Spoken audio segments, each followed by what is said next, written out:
नमस्कार दर्शकों, धार्मिक चमत्कार में आप सभी का स्वागत है। आज हम आप सभी को एक विधवा के साथ हुए खाटू श्याम जी के चमत्कार की सच्ची कहानी सुनाने जा रहे हैं। बाबा खाटू श्याम जी, जिनके बारे में ये कहा जाता है कि बेहारी के सहारे हैं, उनके दरबार में आने वाले हर भक्त की कोई ना कोई कहानी जरूर होती है। किसी के साथ कोई चमत्कार होता है तो किसी भक्त के बिगड़े हुए काम बन जाते हैं जो असंभव होते हैं। ऐसे ही बाबा के किस्सों में से एक सच्चा किस्सा आज हम आपको बताने जा रहे हैं। ये घटना दिल्ली की है। दिल्ली के मंगोलपुरी इलाके में मधु जी अपनी छोटी सी बेटी काजल के साथ रहती थी। कोरोना की वजह से उनके पति का देहांत हो गया था। पति के मर जाने के बाद ससुराल वालों का रवैया बदल गया। मधु के साथ सास, ससुर और देवर, जेठ सब ये चाहते थे कि वह किसी तरह यहाँ से चली जाए और उसे प्रॉपर्टी में हिस्सा ना देना पड़े। मधु को ये सब बातें समझ में आ रही थी। वह बुरा भला सुनकर भी किसी तरह वहाँ अपनी बच्ची की खातिर रह रही थी। लेकिन एक दिन उसके ससुर ने साफ साफ कह दिया, बहू तुम अपनी पीहर चली जाओ, तुम्हारा खर्च कौन उठाएगा? वैसे भी इस लड़की की पढ़ाई और इसकी शादी की जिम्मेदारी उठाना हमारे बस की बात नहीं है। उनकी बात का समर्थन करते हुए सबने मिलकर मधु को घर से बाहर निकाल दिया। मधु के पीहर में उसके भैया भाभी खुद एक छोटे से किराए के मकान में रहते थे, इसलिए वह वहाँ भी नहीं जा सकती थी। लेकिन वह मजबूरी में अपने भाई के घर पहुँच जाती है। वह अपने भैया से कहती है, भैया आप मुझे कुछ दिन यहाँ रहने दो, फिर मैं कोई काम ढूंढ लूँगी और रहने का इंतज़ाम कर लूँगी। भैया मान जाता है। मधु काजल के साथ वहीं रहने लगती है। अगले दिन से ही वह काम की तलाश में भटकने लगती है, लेकिन उसे कहीं भी काम नहीं मिलता। शाम को जब वह घर आती है तो देखती है काजल की तबीयत बहुत ख़राब है। वह काजल को लेकर डॉक्टर के पास जाती है। डॉक्टर काजल का चेकअप करते हैं और कहते हैं इसमें खून की कमी है, इसके खाने पीने का अच्छे से ध्यान रखो, फल खिलाओ और साथ में ये दवाइयाँ लिख रहा हूँ समय समय पर देना। मधु के पास कुछ पैसे थे। वह काजल को घर छोड़कर केमिस्ट की दुकान पर जाती है। केमिस्ट पर्चे को देखकर कहता है ये सारी दवाइयाँ मिलाकर 500 रुपये की हैं। मधु के पास केवल 200 रुपये थे। वह केमिस्ट से दवाई उधार देने के लिए कहती है, लेकिन वह मना कर देता है।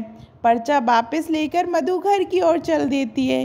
रास्ते में एक बंद दुकान की सीढ़ियों पर बैठकर वह अपने भाग्य पर रोने लगती है। तभी उसे कहीं से भजनों की आवाज़ आती है। मधु उस आवाज़ की ओर चल देती है। बराबर वाली गली में खाटू श्याम जी का कीर्तन हो रहा था। वह रोते रोते वहाँ जाकर बैठ जाती है। सामने श्याम बाबा की मूर्ति को देखकर रोने लगती है। भजन सुनते सुनते वो भूल जाती है कि वह तो दवाई लेने निकली थी। सब हारी के सहारे की जय जयकार कर रहे थे, लेकिन मधु इस सब से बेखबर बस रोए जा रही थी। बैठे बैठे कब घंटों बीत गए उसे पता नहीं लगा। जब कीर्तन खत्म हो गया तो प्रसाद बांटा जा रहा था। मधु ने भी प्रसाद लिया। वह प्रसाद लेकर खाटू श्याम जी की मूर्ति के पास गई। उसने बाबा के चरणों में सर झुकाया। रोते हुए उसने बाबा से अपनी बेटी के लिए प्रार्थना की। जब वह कीर्तन से बाहर निकल रही थी तो उसे दवाई की याद आई। पर्चा देखा तो एक हाथ में प्रसाद था, लेकिन वह 200 रुपये कहीं नहीं दिखे। फिर उसे याद आया कि वे पैसे तो उसके हाथ से बाबा के चरणों में गिर गए थे। मधु घबरा गई। अब मेरी बेटी का क्या होगा? वह सोच कर रोने लगी। पैसे वापस मांग भी नहीं सकती थी। वहाँ तो बहुत से लोग पैसे चढ़ा रहे थे। वह वहीं खड़े खड़े रोने लगी। फिर मुड़कर घर की ओर चल दी। तभी उसे किसी ने आवाज़ दी। मधु ने पलटकर देखा तो एक आदमी जो प्रसाद बांट रहा था वह उसके पास आया और बोला, बहन मैं तुम्हें बहुत देर से देख रहा हूँ, तुम जब से आई हो रो रही हो, क्या बात है? मधु ने कहा कुछ नहीं और वो चल दी।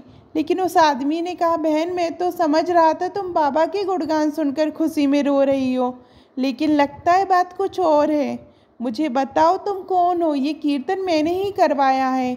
बाबा के दरबार से कोई निराश जाए ये सही नहीं है। बताओ क्या परेशानी है? मधु ने रोते हुए उसे सारी बात बता दी। तब उस आदमी ने काम कर रहे एक लड़के को बुलाया और मधु के हाथ से पर्चा लेकर उसे दिया। 1000 रुपये दिए और कहा, इस पर्चे की दवाइयाँ और बाकी बचे पैसों के फल लेकर आओ। उसे भेजकर उस आदमी ने कहा, बहन तुम निराश मत हो, तभी तुमने बाबा के भजन सुने जिस कारण तुम यहाँ आई। बस समझो बाबा ने तुम्हें बुलाया है। चिंता मत करो, कल तुम आकर मुझसे मिलना। बाबा की कृपा से मेरी बहुत बड़ी फैक्ट्री है जिसमें तुम्हारी जैसी बहनें काम करती हैं। तुम्हें काम भी मिलेगा और रहने का इंतजाम भी हो जाएगा। मधु कुछ बोल ना सकी, बस रोए जा रही थी।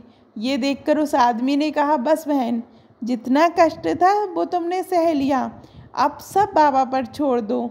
बाबा ने तुम्हें अपनी शरण में ले लिया है। तभी वह लड़का दवा और फल लेकर आ गया। उस आदमी ने फल और दवा मधु को दिए। मधु ने धन्यवाद देकर घर आ गई। अगले दिन से मधु को उस फैक्ट्री में काम मिल गया और उसे वहीं फैक्ट्री के पास रहने की जगह भी मिल गई, जहाँ बहुत सी औरतें रहती थीं जो अलग अलग शिफ्ट में काम करती थीं। उनसे जान पहचान हो जाने पर भी वे काजल का ध्यान रखने लगीं। कुछ ही दिनों में वह अच्छे से काम सीख गई। मधु अब हर दिन खाटू श्याम जी का दीपक जलाती, उनकी पूजा करके घर से निकलती। 6 महीने बाद उसे पता लगा कि उसकी फैक्ट्री की ओर से बस में सबको खाटू श्याम जी ले जाया जा रहा है। वह बहुत खुश हुई। काजल को साथ लेकर वह खाटू श्याम जी के मंदिर पहुंच गई। लाइन में लगे उसे बहुत देर हो गई। जब वह बाबा के सामने पहुंची तो उसकी आंखों से आंसू बह रहे थे।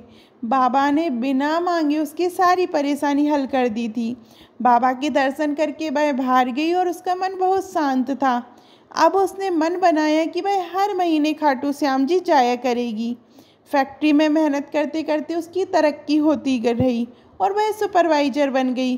कुछ दिनों बाद बाबा श्याम की कृपा से उसने काजल का दाखिला एक अच्छे से स्कूल में करा दिया। बाबा किसी न किसी रूप में मदद करने अवश्य आते हैं। श्याम बाबा कभी भी अपने भक्तों को निराश नहीं होने देते हैं। जय श्री श्याम। आपको खाटू श्याम जी की कहानी कैसी लगी, कमेंट में ज़रूर बताइएगा। और अभी तक आपने हमारे चैनल धार्मिक चमत्कार को सब्सक्राइब नहीं किया है तो सब्सक्राइब करिएगा। धन्यवाद।